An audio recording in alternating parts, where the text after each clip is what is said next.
Bem-vindo ao Papo Espírita, a espiritualidade na sua vida.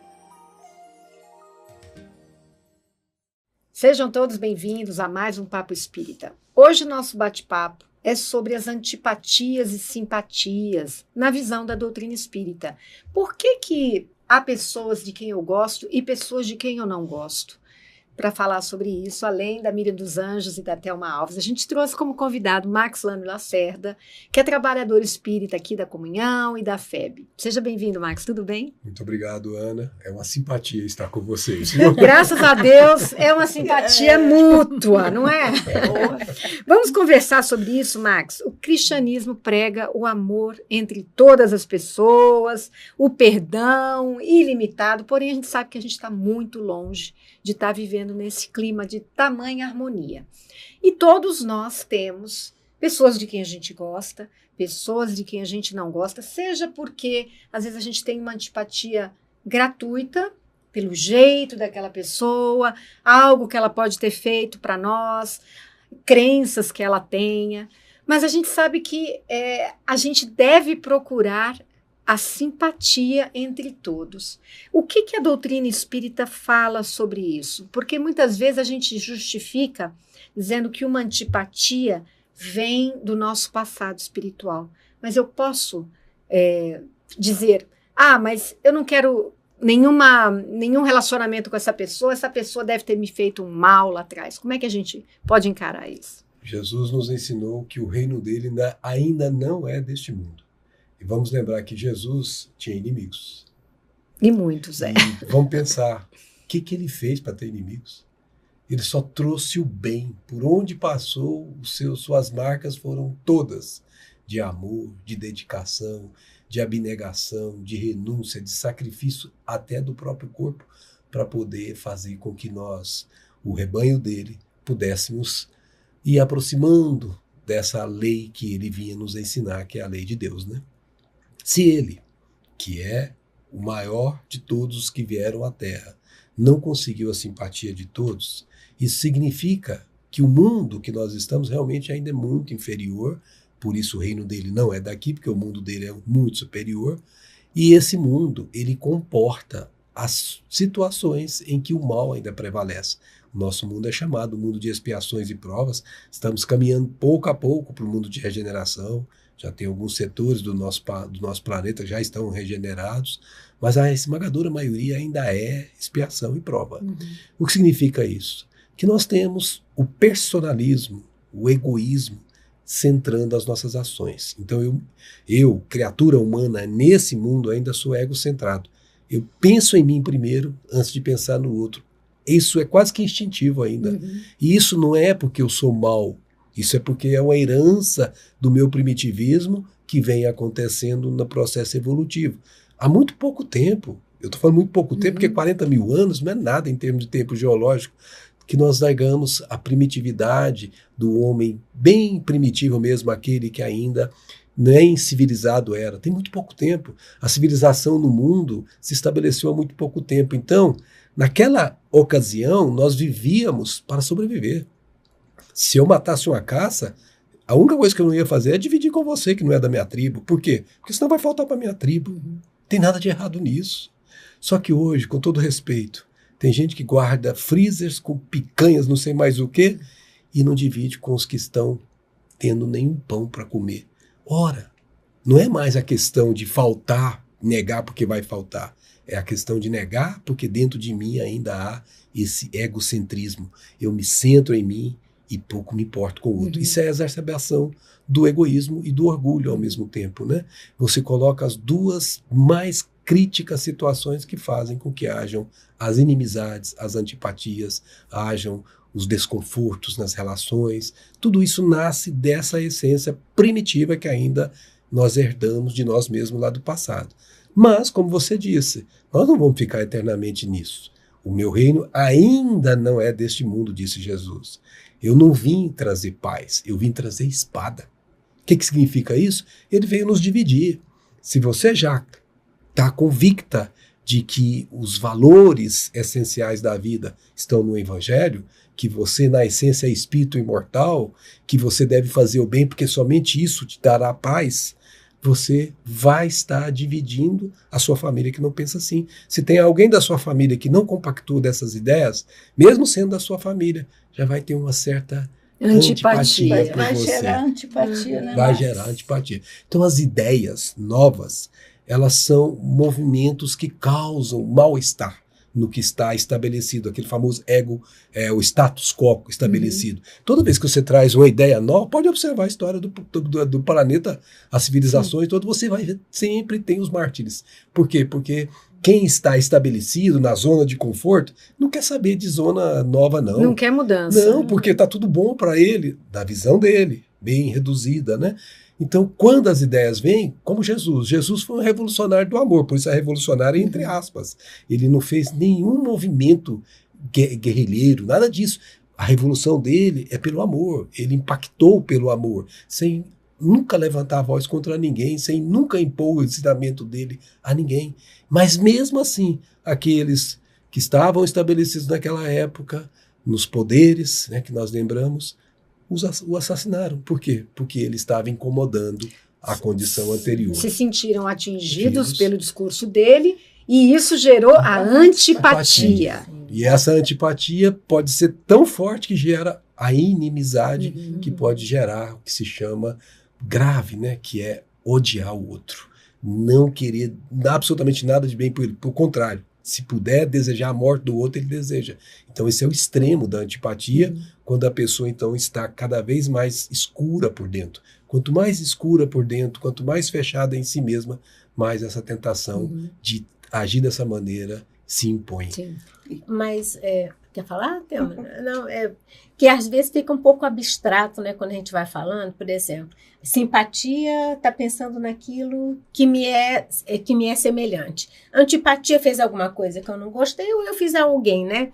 Mas existe alguma coisa energética, alguma coisa no meio dessa relação, porque às vezes a gente vai encontrar é apresentado pela primeira vez a uma determinada pessoa e gerou antipatia. Ela nunca lhe fez nada, você não sabe nem de onde foi, não é? O que energia é essa que transitou ali naquele canal ali que não combinou? Ótimo. Porque a partir disso a gente entende melhor esses círculos de simpatia e antipatia, não? É ótima a sua pergunta. Todos nós temos uma coisa fundamental, é o ponto de partida de tudo em nós, chama-se pensamento. O pensamento ele é exclusivamente seu, mas você, aure do pensamento cósmico, transmuta segundo as suas possibilidades e, como se num processo de respiração, você exala esse pensamento para o mundo. Então, quando você faz isso e você tem hábitos de pensar mais ou menos estabelecidos pelo modo como você vive, você cria ao seu entorno uma espécie de aura que marca você como se fosse um cartão de visita. As suas preferências, as suas características ficam ali. E aquilo se chama fluido, a sua aura é fluido. E quando sua aura não bate com a aura do outro, porque o outro tem pensamentos e construções através do pensamento diferentes, o que acontece? Ou repele ou atrai. Então, as afinidades e as faltas de afinidades decorrem do que você é na essência, lá na sua estrutura mais íntima, que se expõe claramente na sua aura, que você não vê, mas sente. Por isso, quando você está perto de uma pessoa que você olha para ela, não é o físico. Alguma coisa nela te incomoda ou alguma coisa nela te atrai. Tem pessoas que você quer ficar ao lado dela o tempo todo e nunca viu a pessoa, porque a aura dela, ela tem uma emissão fluídica tão gostosa, é como se fosse um perfume. Ela está emitindo um perfume que você... Ai, meu Deus, eu não sei o que vocês, mas quando eu passo perto daquela dama da noite, eu paro. Sim, ai, que trem. perfume é delicioso. Eu acho tão gostoso aquilo lá. Então, assim, a gente quer ficar perto porque é bom. Agora, quando a aura do outro não estou dizendo que a minha é boa, mas não é compatível com a minha, pode ser que eu não sinta como perfume, eu sinta como um odor ruim. E ele também pode sentir o meu odor ruim. Né? Pode ser mútuo, né? Mútuo, pode ser mútuo. né? Como pode não ser mútuo. Às vezes, pode ser que ele tenha elevação e ele consegue transmutar esse perfume horroroso que eu estou emitindo em alguma coisa que ele consiga assimilar de forma diferente. Ou seja, ele olha o outro não pelo que o outro é, mas pelo que o outro poderia ser. Então ele assimila o bom do outro e não deixa que o E isso ruim... todos nós fazemos sem perceber, né? Essas trocas. Essas né? trocas. E se a gente tiver consciência disso, então quando eu olhar uma pessoa que já me causou uma antipatia, eu atualmente faço isso, eu faço uma prece, Senhor, não sei o que está acontecendo, mas me ajuda a amar essa pessoa, a querer o bem dela. E eu começo a visualizar a pessoa no que ela tem de melhor, que eu consiga colocar para ela, como se ela tivesse, às vezes que ela nem tem, mas que eu imagino que ela tenha, e vai começando a mudar, pouco a pouco, essa primeira impressão que a aura causou. No caso, esse é um trabalho de autoconhecimento, né, Max? Exatamente. Porque se você não vivenciar isso de uma forma clara em você, você não Ele vai... já está percebendo a emoção que aquela pessoa, aquele contato está gerando, né? Isso. Muito autoconhecimento. Muito autoconhecimento. Exatamente. Porque aí você, diante do desespero, da agonia, você vai, através de uma prece, tentar se equilibrar, né, Max? E quem fala em autoconhecimento, quem já é capaz de falar em autoconhecimento é quem está desperto. Porque se você não está desperto, você nem cogita de autoconhecimento, você nem está fora da sua alçada. Agora, quando você está desperto para a realidade essencial da vida, quando você sabe que é espírito imortal, quando você sabe que a lei é de amor, não adianta você tentar fazer diferente que não vai dar. Quando você sabe, não é mais crer, perceba, o espiritismo tem uma fé que se chama fé raciocinada.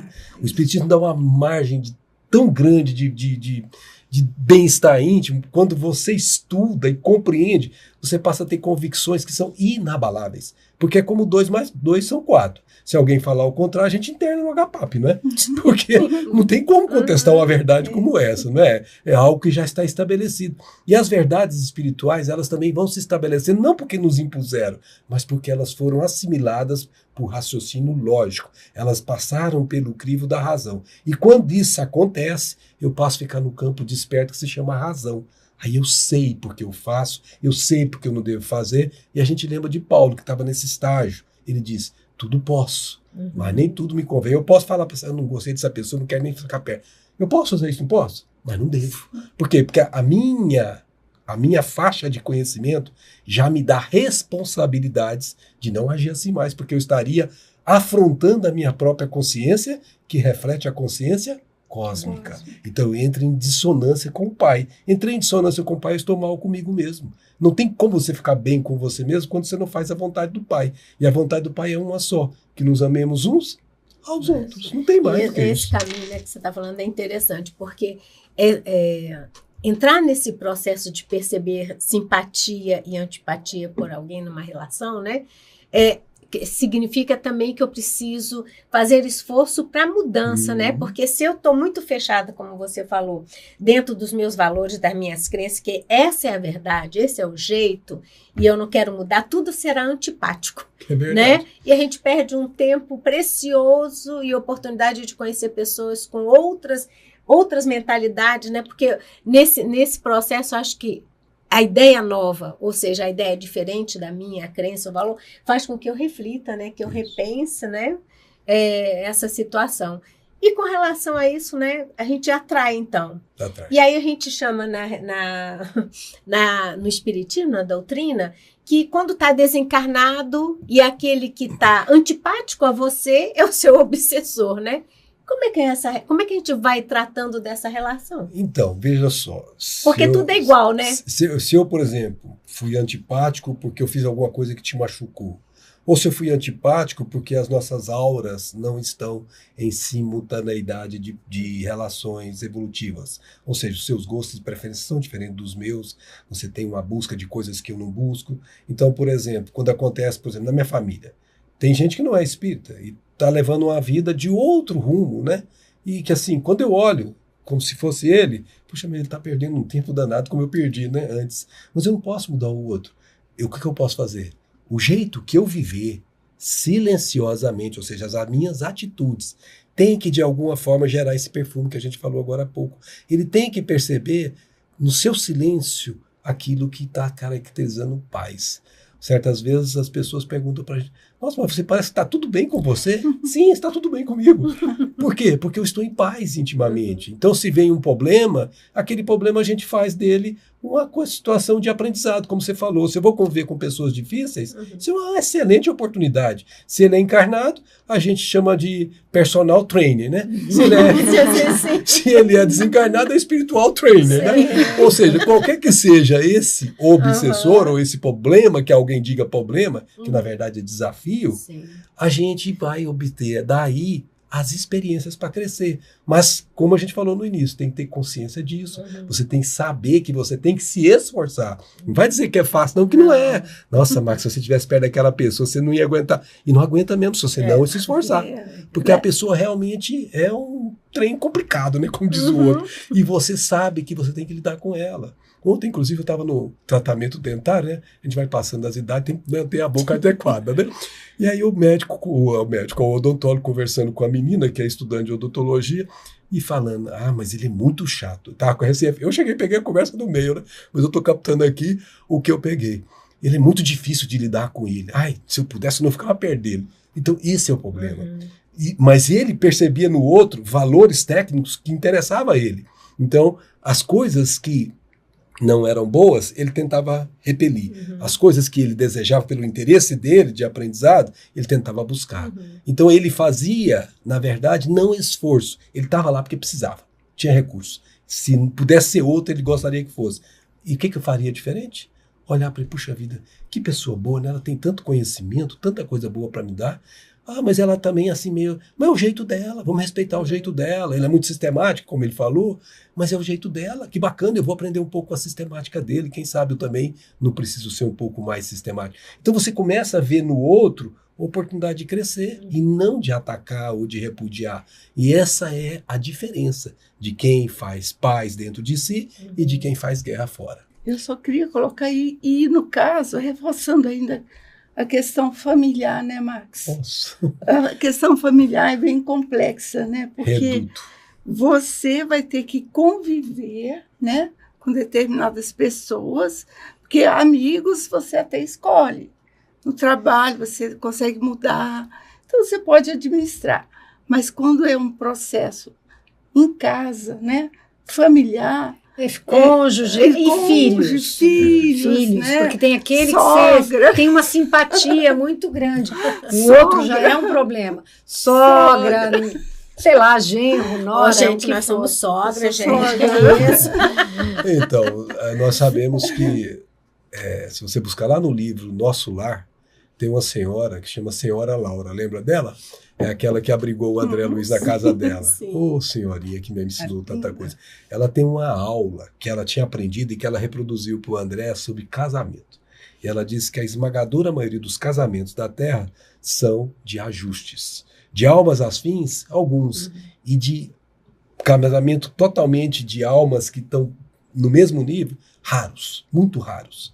Então, aqui neste planeta, lembra? Expiações e provas. Casamento é prova. Os casamentos nesse planeta, eles são de aprendizado, de recomposição de relações perdidas, de afinidades que se perdeu, de antipatias que se criou. Por que se faz isso? Pensa, você tem um filho, seja você a mãe ou o pai. Quando você pega aquele bichinho, daquele trenzinho bonitinho, dá um beijinho, dá um abraço, você pode estar beijando aquele que te assassinou lá no passado. Mas esse seu beijo, esse seu abraço é tão terno e o que faz essa ternura ficar mais evidente é aquele negocinho tão impotente que está na sua mão, que depende completamente de você e que você devota a ele tudo que você poderia devotar a alguém. O que você está fazendo? Transmitindo para ele simpatia das mais profundas que alguém pode transmitir, que é a essência do amor. Então essa criaturinha que antes foi seu inimigo, nessa convivência de abraço a abraço, de beijo a beijo, de conversa a conversa, até chegar na adolescência, né? Chegou na adolescência, a gente parece que lembra do passado espiritual. Aí você presta atenção, se você fez isso muito bem feito, se você deu o seu melhor, se você fez como a mãe e o pai verdadeiros fazem, não estou dizendo machos e fêmeas que geram, estou dizendo mães, pais que têm o papel de cuidadores, que transmitem afetividade. Se você fez isso, por mais difícil que seja esse filho, quando ele chegou na adolescência, que é quando o espírito completamente retoma a sua característica, se ele retomasse a característica dele antes de nascer, ele seria muito pior do que durante esses 10, 12 anos que você deu amor a ele. Então você abrandou aqueles espinhos, você diminuiu alguns e você às vezes fez nascer flores. E alguma parte boa dele começa a surgir que não surgiria se ele fosse repudiado. Mesmo assim, podem ainda existir antipatias que vão durar a vida inteira. Isso. Com todo o amor que você dedicou, né? Mas isso por quê? Porque são almas que ainda não estão despertas. Porque se tivessem despertas, elas se esforçariam, seja ele no papel de filho ou no papel de pai e mãe. Porque elas se esforçariam para aprender a amar. Elas teriam consciência. Olha, é diferente de falar assim, alguém me diz, não, eu tenho consciência de que alguma coisa lá atrás eu fiz de errado. Eu não sei o quê. Mas se tem essa situação acontecendo, eu sei que alguma coisa eu fiz. E o que eu estou tendo agora? Oportunidade de refazer. Bendito seja, Senhor, que o Senhor me deu essa oportunidade de dar força para poder amar essa criatura que eu ainda não estou conseguindo amar como se fosse aquela criatura que eu tanto gostaria de amar. E se você faz isso, e isso sai do seu coração, não é da boca para fora, vaza de dentro, você quer isso mesmo, você pode ter certeza que vem amparo lá de cima. Às vezes ele ia falar uma palavra que ia te machucar, eles calam essa palavra na boca dele, e você vai conseguindo, pouco a pouco, fazer com que ele vá se aproximando de você e você dele, até o final da encarnação, se eles são conscientes, no mínimo vocês já se respeitam, no mínimo. Mas se vocês fizeram um tanto mais do que isso, vocês chegam no final da encarnação se gostando. E se você fizer mais ainda um pouquinho, vocês chegam se amando, e vão ser almas afins. Tudo isso pode acontecer no intervalo de uma encarnação, como pode levar 10, dependendo do nível de despertamento da consciência. Então, cada um de nós que está consciente do autoconhecimento faz de você obrigação de ser melhor para o outro, independentemente se o outro não foi melhor com você. Encara como um dever. E dever, né? porque você sabe que você tem que ser assim. Se ele não sabe ainda, ele vai chegar o tempo dele que ele também saberá. Você assume essa responsabilidade, né? Perfeito, Automático. exatamente. Agora, Max, a gente está falando aqui de simpatias positivas, né, do amor. Agora, existem simpatias que causam muitos prejuízos. Às vezes a gente se liga por simpatia a pessoas que nos levam para buracos imensos na vida, né? Muita gente tem filhos que veem as amizades dos filhos de forma, né, muito negativa. Eles se juntam com pessoas que para eles são simpáticas. Fala um pouquinho sobre isso. Tem um ditado popular que todo mundo aqui conhece, com certeza. Digo com quem tu andas e direi quem tu és. Mas a dona Joana de Ângeles, já ouviu falar nela? Sim. A tal de dona Joana de Dona Ângeles. Joana de Ângeles é um espírito psicólogo, né? Ela é psicóloga. Ela é psicóloga. Ela, na verdade, é a mentora de Divaldo Franco, né? E tem um cabedal de obras que ela tem escrito pelas mãos dele, sobretudo um tal de série psicológica, 18 ou 19 livros, não me lembro agora, mas maravilhosos, né? Não precisa ser psicólogo para entender. Se for, ajuda. Mas se não for, dá para entender também. Ela tem uma frase, mais ou menos assim, não sei se exatamente assim. Em vez de ela dizer, diga com quem tu andas, ela diz assim, diga o que tu pensas e direi com quem tu andas, o que tu és e quem tu serás.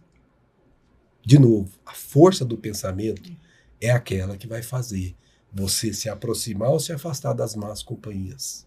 Porque se o seu pensamento, ele é um pensamento que é uma onda em cuja comprimento de onda e frequência está claramente estabelecido, você só vai se associar, e existe uma lei de associação, com aquelas pessoas que estão na mesma frequência e comprimento de onda da sua É o onda. tal da sintonia. Sintonia, exatamente. Então você acaba se assemelhando, por isso que diz que o semelhante se atrai.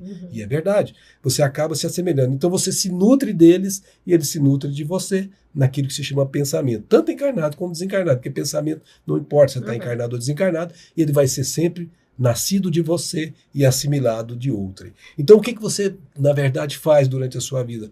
Você tem uma enorme quantidade de pessoas desencarnadas e encarnadas que estão na sua mesma faixa. Se você, intimamente, porque por fora eu posso parecer alguém, mas por dentro eu posso ser outro. Se eu intimamente tiver uma faixa boa, aquelas companhias, eu estou dizendo a minha, não estou dizendo a dos meus filhos ainda, aquelas companhias, elas não vão se sentir bem perto de mim.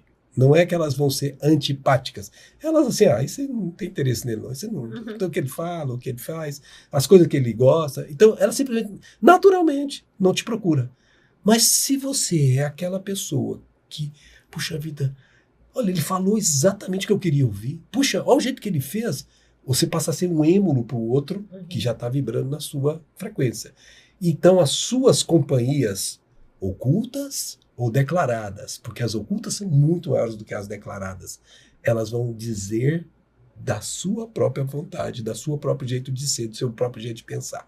E isso vai impactar nos outros e você, sem perceber, vai induzir pessoas e essas pessoas vão, como esponjas, beber de você, se você está emanando, seja coisa boa, seja coisa ruim. É que a gente influencia, é influenciado sem Exato, perceber, sem né? perceber. Daí porque a sua conduta, conduta que vai falar das atitudes, vai falar da sua personalidade, não da persona, que a persona eu consigo parecer que sou, né? E muita gente engana muita gente com isso, né? E muita gente às vezes gosta de ser enganado também, né?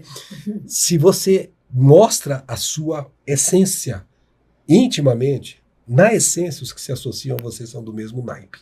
Agora, se você tem na sua essência o que não é bom, da mesma forma suas companhias serão assim. Aí você me pergunta assim, mas e meus filhos? Beba, seus filhos, antes de ser seu filho, são seus espíritos. Espíritos em evolução. Tem um livro do nosso Hermínio Miranda que chama Nossos Filhos são Espíritos, né? Maravilhoso. Maravilhoso. Então ele colocou o título excepcional, né? Nossos Filhos são Espíritos. Então, antes de ser seu filho, põe na sua cabeça isso, mamãe e papai que nos ouvem aqui. Eles são filhos de Deus. Eles foram confiados a você como um cicerone. Você que recebe alguém num país novo. Você tem que levá-lo a conhecer os caminhos bons desse país que se chama Experiência Nova na Terra. Então você, como cicerone, tem que cuidar de levar para os seus filhos através do falar, através do pensar, do sentir, do fazer e, sobretudo, através das suas próprias atitudes, que ele se induza por você, seja que espírito for, e ele assimile parte daquilo de bom que você pode emanar para ele, de forma tal que ele construa seu próprio mundo íntimo, que também gere as mesmas amizades boas. Se ele conseguir aproveitar, porque essa é uma oportunidade para ele, se ele conseguir aproveitar essa oportunidade, ele pode ter chegado com um determinado grau e sair com outro grau diferente por causa do influenciador que se chama pai e mãe, que vive. E mais, preste muita atenção nisso, as suas atitudes falam muito mais do que as suas palavras. Pega uma criancinha de 0 até 7 anos para você ver. Não parece uma esponjinha? Assimila tudo. Você está lá falando com o outro, aí você grita. Sem perceber, essa criancinha assimilou seu grito. Mas se você é sereno, no trânsito, alguém te fechou, e você vai com Deus, meu irmão. As criancinhas olham para você, não fala nada, mas ela está bebendo aquilo. Tal. Papai é calmo. Papai é calmo. Você está passando silenciosamente nas suas atitudes o que ela precisa ser. E ela tem em você uma referência. É verdade. Porque quando as atitudes são incoerentes, né, até ser maduro o suficiente para discernir, né, fica difícil, né? Fica difícil. Não grite, mas você grita. Mas você grita, né? Então, não mente. Então, mas você, aí tá você inclusive faz difícil. mais mal do que bem para essa Exato. criança, porque você deixa essa criança sem saber o que fazer. O que fazer. Porque ela fica dúbia. É verdade. Porque você diz uma coisa e faz outra. outra. Então, não é possível isso. Então, aos pais, aqueles que têm alguma referência para os outros, muito cuidado com a sua conduta, muito cuidado com as suas atitudes, muito cuidado com o seu modo de pensar preferencial. Porque a gente, se for pensar no pensamento, a gente está pensando sem parar o tempo todo. Você fala assim, vou fazer agora aquela tal de meditação, eu não vou pensar em nada. Conversa. Não tem como você não pensar. Você vai assim, eu posso fixar num pensamento. Então, vou fazer a meditação, eu quero pensar numa cachoeira. Eu só vejo cachoeira na minha frente, né? Então, mas eu estou pensando em cachoeira. E eu fiz a tal da idealização, aquilo que é o que André Luiz chama no livro dele, Evolução em 2 Mundos, de mentalização. Eu mentalizei aquela cachoeira e aquela cachoeira está na minha frente aqui, mas eu estou pensando nela. Então, não é não pensar, é o que eu elejo pensar. E como pensar. Né? Isso, como pensar. Porque se eu vigio os meus pensamentos, eu estou lembrando de Jesus, vigiai e orai. Porque, olha só, essa frase de Jesus só vale para quem está desperto. Porque eu só vou vigiar o que eu estou atento. Se eu não estou atento, eu vou vigiar o quê? Vai passar por mim como se fosse algo que eu nem noto. Agora, se eu estou desperto, vigiar, o que significa isso? Puxa vida, me veio um pensamento ruim agora. Que pensamento é esse? Não é meu. Aí você fala, você pode ter uma influência espiritual. O que você faz? Ora, Senhor, me ajude e ajude a pessoa que está do meu lado, se é que está, para que nós possamos melhorar nossos tônus vibratórios. Vou pegar só o seu gancho. é porque às vezes a gente entra num pensamento mágico de que a gente só, como a gente tem uma religiosidade, a gente só pensa coisas boas. Isso é ilusório. Nós, no planeta de provas e expiações, vamos pensar mal, sim. Vamos sentir coisa ruim. Vamos julgar, vamos criticar. Isso ainda faz parte de quem somos. Agora, estar desperto vai perceber o quanto isso ainda eu expresso, né? Então você consegue mapear isso. Porque a gente não fica bonzinho, né? Quando você consegue mapear isso, você não finge pra você, eu sou bonzinho. Bonzinho, cara. Você sabe. Se você comer 1 quilo de sal comigo, você sabe quem eu sou, não sabe? Então o que é a verdadeira essência do aprendizado nisso? Que se eu consigo fazer esse tipo de coisa, eu percebo que tem um reflexo do passado que impacta em mim. É o homem velho, a criatura velha que eu sempre fui, querendo permanecer sendo. Mas eu tenho, do outro lado, uma espécie de tropismo que se chama deltropismo, que é uma força que me atrai para ser bom, para amar, para gostar, para se sentir bem. É o que a gente chama de atração irresistível para Deus. Então eu tenho 2 forças, uma que me leva para Deus e outra que me mantém naquele egocentrar, naquele caprichinho, né? Eu quero fazer os meus caprichos, quero viver a minha vida. Eu tenho que lutar entre largar esse homem velho e que construir, que eu conheço, que eu sei que os dramas que eu carrego, e construir o homem novo que eu preciso ser. Essa zona de transição é que é complicada. Porque a zona de conforto, com todo respeito, é essa. É onde você está bem. Essa que é nova. Você ainda não conhece como é que é ser bom. E você vai aprender, por exemplo, que ser bom, as pessoas vão fazer chacota de você. Você vai parecer um estranho no ninho. Observa, por exemplo, quando você reúne a família. Todo mundo lá tomando cerveja, eu fico ali comparando, gente, o que eles estão fazendo? E aí eles ficam lá, pai, o Max mudou, né? Ou seja, eu sou o estranho no ninho para eles. Estou falando de uma reunião familiar, o que acontece? Eu não como carne. Então eles fazem churrasco, gente, eu fico pensando, coitado do boizinho. E eles fazem com alegria, eu não vou falar nada, absolutamente, porque eles estão bem, sentindo bem, é o que eles precisam agora. Mas eu não preciso. Não critico, não, eu entendo, compreendo. Mas nem muito menos eles às vezes compreendem. Mas como que alguém pode não gostar de carne? Como que alguém pode rejeitar um churrasco, uma cerveja dessa? Para eles isso é normal.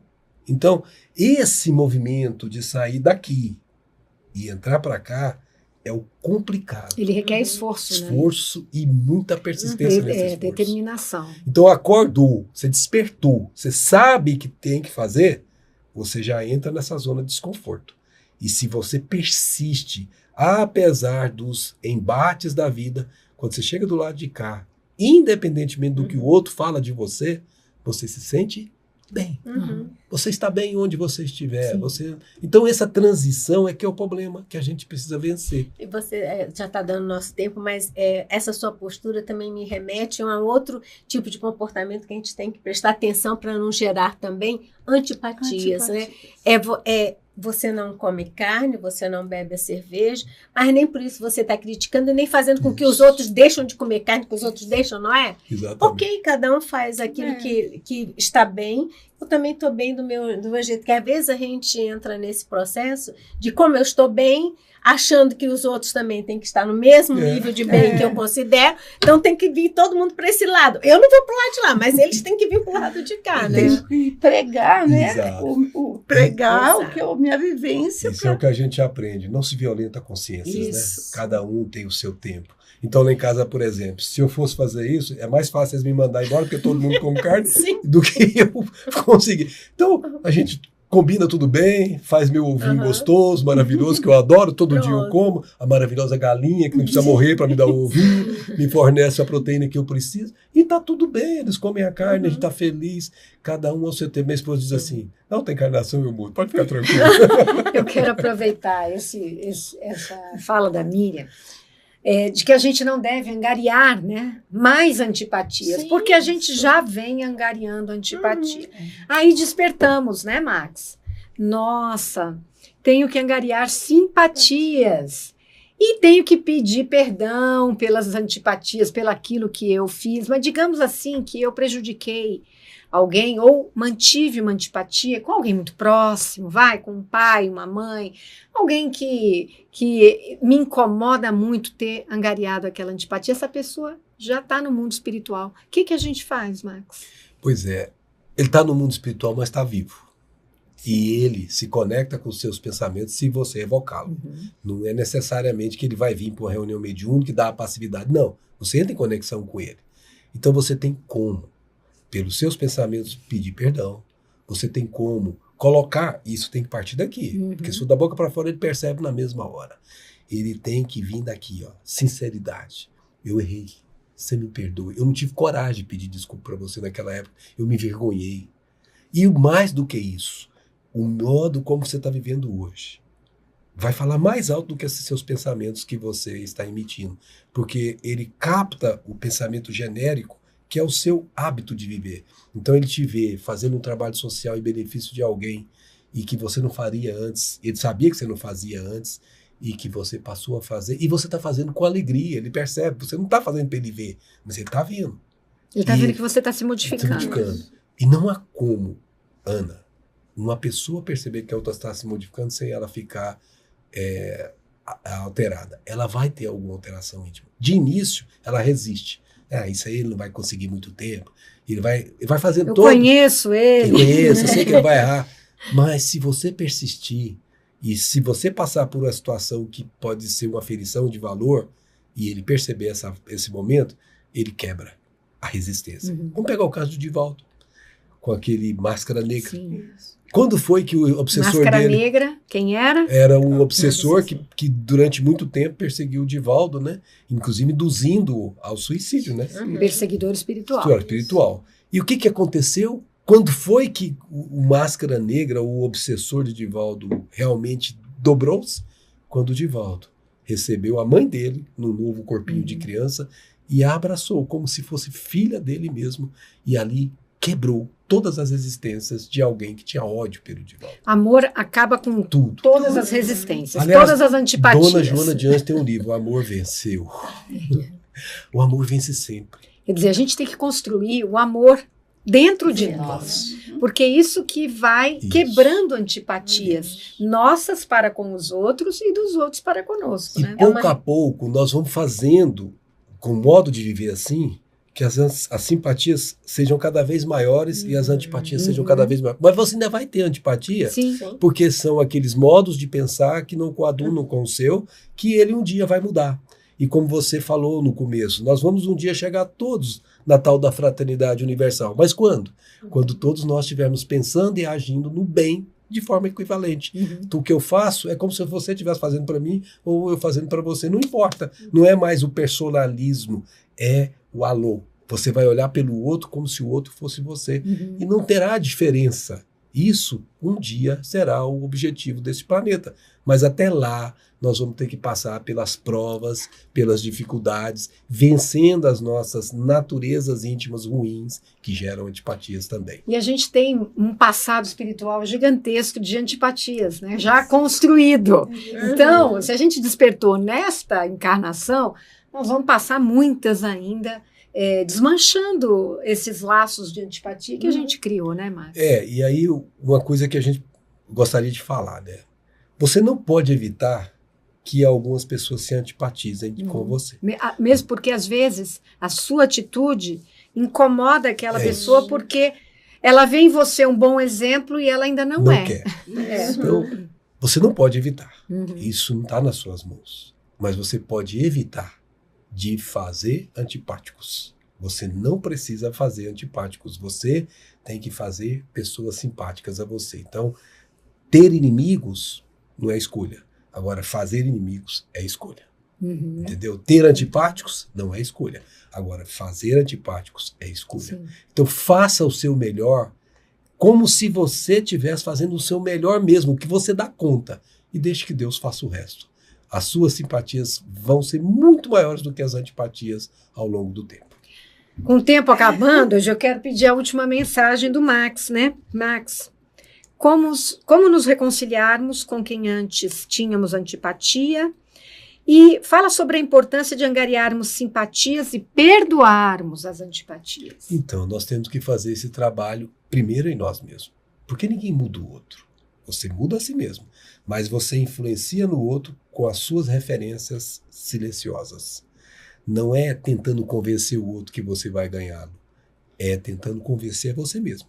É modificando-se intimamente, tendo um modo de viver que reflita isso que você tem dentro de você, porque pouco a pouco a pessoa se impregna desse perfume chamado perfume do amor que você está tentando construir, e ela vai assimilando isso, daqui um pouco ela se toca, e ela também vai começar a buscar o mesmo caminho.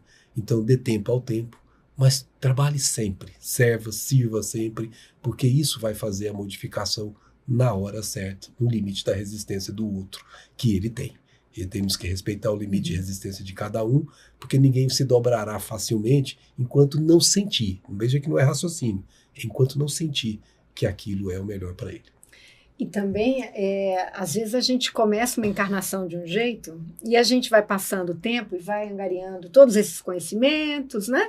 Vai trabalhando isso.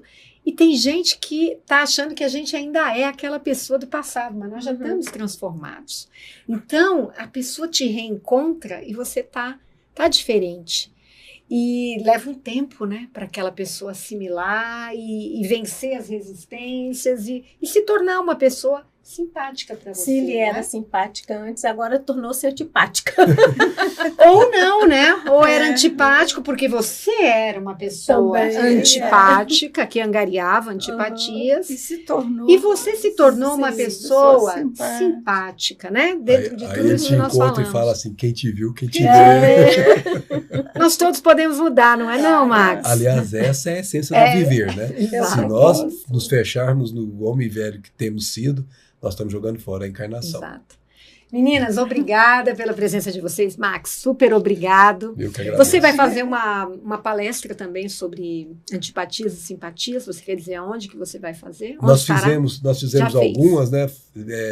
Algumas casas. A última que nós fizemos foi no pessoal lá da Califórnia, do Blossom, que é um centro espírita que tem lá. Aí nós fizemos via online, né? Ok. Então, é uma das casas que nós fizemos por último. Mas a gente vai continuar fazendo. Enquanto tiver espaço, vamos falando desse assunto. E que bom que você veio aqui falar sobre isso conosco. Obrigada. Eu que agradeço. E vocês que nos acompanharam, gostaram desse tema? Então compartilhem, deem like, comentem e acompanhem a Papo Espírita, que vai ao ar todas as quintas, 18h45, no canal TV Comunhão no YouTube. Inscreva-se no canal, nos acompanhe. Muito obrigada e até a próxima.